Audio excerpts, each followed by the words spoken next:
Olá, meu nome é Ângela Lianati, você está no meu canal Ao Sol no Quintal. Seja muito bem-vindo.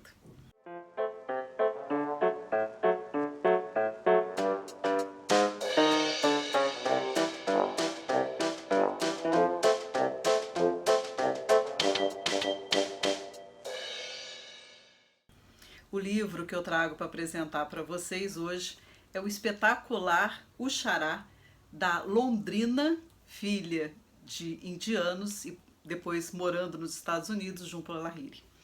Esse livro, gente, foi um livro assim impressionante, porque apesar de ser um livro assim relativamente fino, né, em comparação aos outros até que eu tenho lido nas férias, né, que eu li nas férias, eu demorei um tanto para ler esse livro. Inclusive meu marido falava assim, mas você ainda está nesse livro? De tanto que eu demorei no livro, mas de tanto que eu precisei parar no meio do livro assim para pensar nele, para pensar em como estava se desenrolando a história, né? Então, um casal é, de indianos que se muda para os Estados Unidos e eles têm um filho e uma filha americanos, mas que compartilha da cultura indiana, né? A cultura bengali. E eu gostaria de conversar sobre esse livro aqui, abordando o viés cultural. Por quê? O que eu achei de muito interessante nesse livro? Muitas coisas sobre a cultura indiana que eu não sabia, eu vim aprender aqui. Como, por exemplo, o nome Bom. Eu não sabia, né? E assim, como que o nome pode atrapalhar a pessoa ao longo da sua vida, né? Então, primeiro, que o livro se passa numa época em que não existia, por exemplo, a internet, ou os telefonemas eram muito caros, as cartas demoravam muito para chegar e era uma coisa que, assim, carta extravia, né?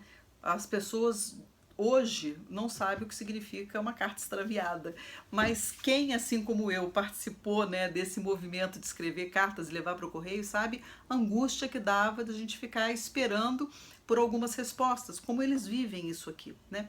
E como é difícil a vida de quem deixa a sua terra natal para se aventurar em outras terras, né?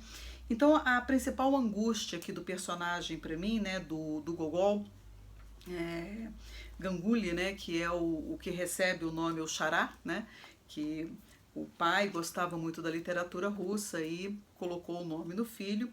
A principal angústia dele, eu consegui viver tanto isso, porque ele era um total estrangeiro, né? Ele não se sentia totalmente americano, embora convivesse na cultura americana e mantinha os hábitos, né, dos jovens daquela época, mas também não se via pertencente àquela cultura indiana tão vivida dentro da casa dele, e as viagens para Calcutá, né, e todo enfim, a reverberação da cultura na vida diária deles, né?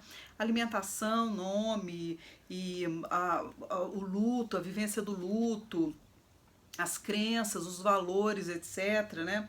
E aquele casamento até 1950, né, década de 50 do século passado, era endogâmico, né? Se casava dentro do próprio grupo, né? O sistema digamos assim, a mobilidade na Índia, né, nas castas, é praticamente inexistente, né? Hoje em dia que uma casta ainda se envolve com a outra, mas antigamente não, né? Naquela casta se casava dentro daquela casta. Então, assim, casamentos arranjados, né? E eles aprendiam a amizade, o amor, o companheirismo ao longo do casamento, né?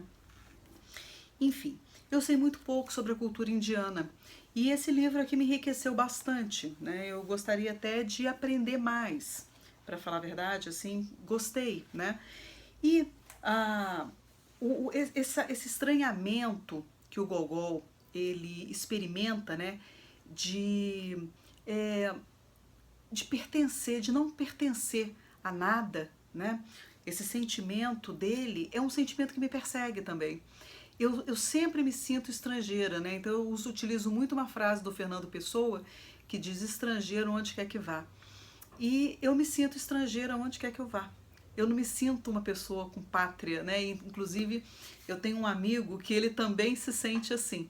E uma vez eu comprei um livro para ele, até do Fernando Pessoa, uma vez que eu tive em Lisboa, eu trouxe para ele um livro, o livro do Desassossego, do Fernando Pessoa, que é o primeiro livro mais emblemático dele, estando ali, e é um amigo, o Edmundo, que gosta muito de literatura, e eu fiz a seguinte dedicatória para ele, né? Um estrangeiro sempre reconhece um outro estrangeiro e faz da amizade a sua pátria. Então era assim que eu me reconhecia, né? Assim, nas pessoas quando elas são também se sentem estrangeiras. Então eu acho que esse foi o assunto assim do livro, foi a perspectiva do livro que mais dialogou comigo. Então esse estrangeirismo de você não se achar em lugar nenhum, né? E pertencer a muitas coisas. E a gente vê muito isso quando ele começa a fugir da família e tentar se adentrar em outras esferas, né? Ou a família da menina que era muito rica e que não tinha nada a ver com ele, né? Totalmente diferente, ele tentando um diálogo com o pai, com a mãe, etc. Mas experimenta o sentimento ruim quando o pai morre e ela não tem esse apreço, porque ele distanciou tanto ela da família dele, né? Que ela não conseguiu esse entendimento do luto dele pela partida do pai.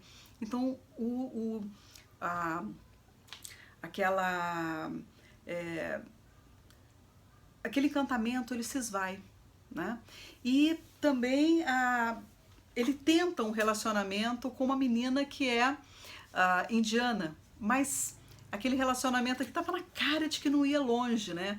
Porque ela recém-separada, um espírito liberto, e assim, um casamento que se desfaz na porta, né, às vésperas, né, de se concretizar, de se consolidar, é preciso que se vivencie o luto da perda. Não adianta a gente engatar nas coisas achando que aquele senso comum, né? Um amor cura o outro.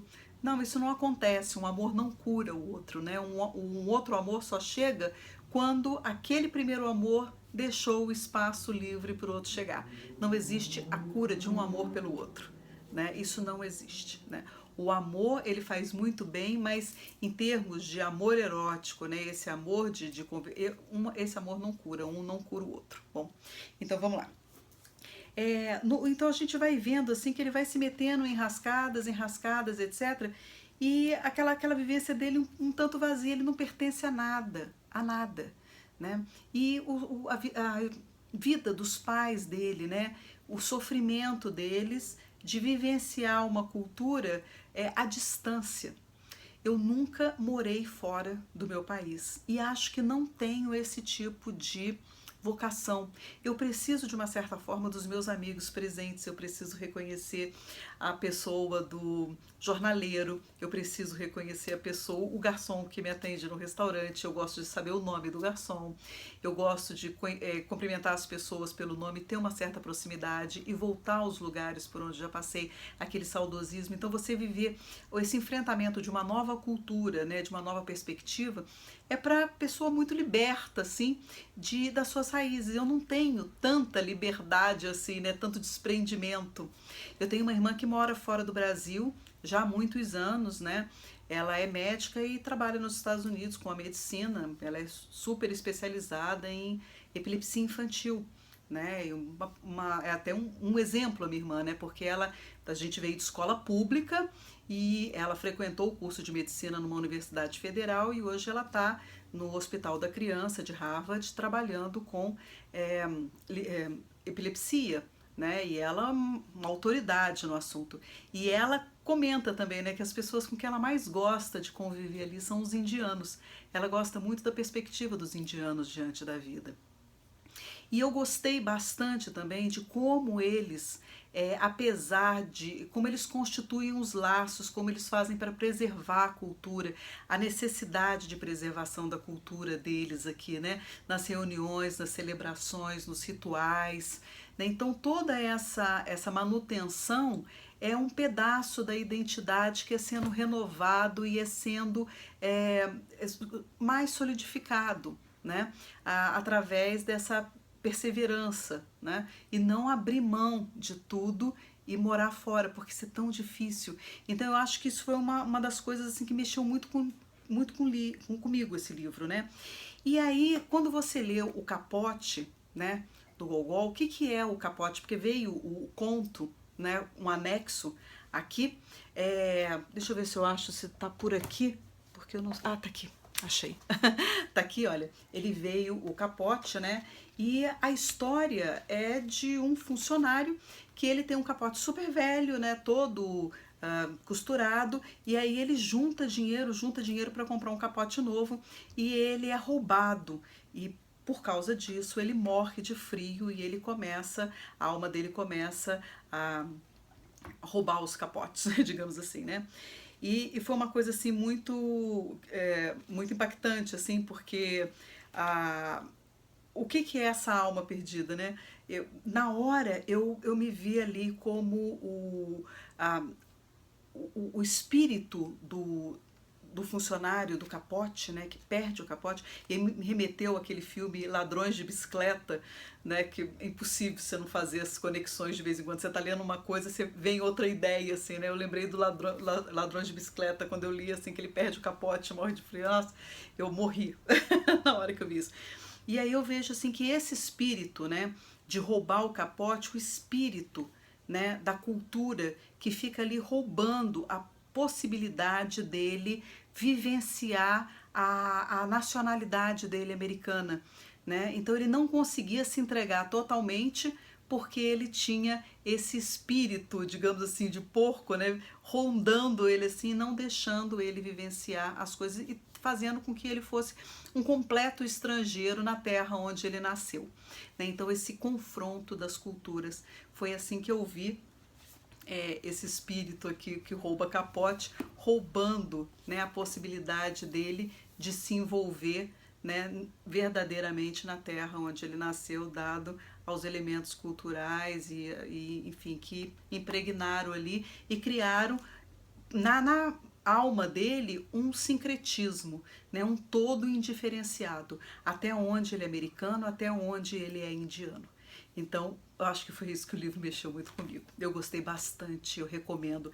Assim, uma curadoria fantástica da Marta Medeiros, e eu gosto muito dos escritos dela, então eu já fui entregue ao livro achando que eu ia gostar muito desse livro e como ele é fluido.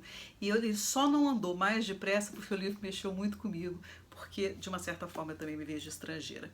Então, gente, por hoje é só. Eu espero que vocês tenham gostado. Comenta comigo, por favor, se você leu esse livro aqui, porque apesar ter essa coisa linda da tag e tal, existem umas edições mais, digamos assim, menos rebuscadas por aí, né? E você encontra em sebo, que não é um livro muito novo, assim, você encontra em sebo. E eu gostei bastante, né? E uma das coisas que me chamou bastante atenção é que logo aqui no início, né, ela dedica esse livro para Alberto e Otávio, a quem chamo por outros nomes. Meu pai era Otávio e eu chamava de Bizuca. Então tá, pro meu Otávio, que eu também chamava por outro nome.